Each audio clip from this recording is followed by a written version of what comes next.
করোনার পর বিশ্বের বিভিন্ন দেশে আতঙ্ক দেখা দিয়েছে এইচএমপিভি ভাইরাস সংক্রমণ রোধে বেনাপোল ইমিগ্রেশনে জারি করা হয়েছে সতর্কতা। এই বিষয়ে বিস্তারিত জানিয়েছেন প্রতিনিধি আহমেদ আলী শাহিন। মহামারী করোনার পর বিশ্বের বিভিন্ন দেশে আতঙ্ক দেখা দিয়েছে এইচএমপিভি ভাইরাস।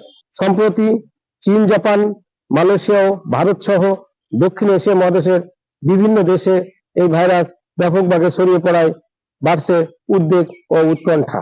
সংক্রমণ রোধে বেনাপোল ইমিগ্রেশনে জারি করা হয়েছে সতর্কতা।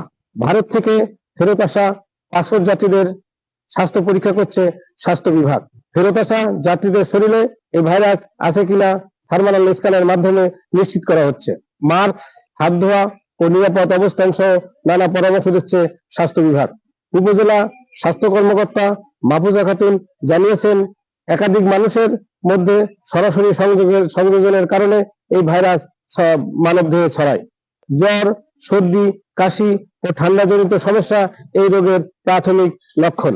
এই ভাইরাস বাংলাদেশে প্রথম নয়, 2017 সালে প্রথম বাংলাদেশে এই ভাইরাস শনাক্ত হয়। স্বাস্থ্যবিধি মেনে চললেই এই ভাইরাস থেকে নিরাপদে থাকা সম্ভব। আহমেদ আলী শাহিন, এটিএন নিউজ, বেনাপোল, যশোর।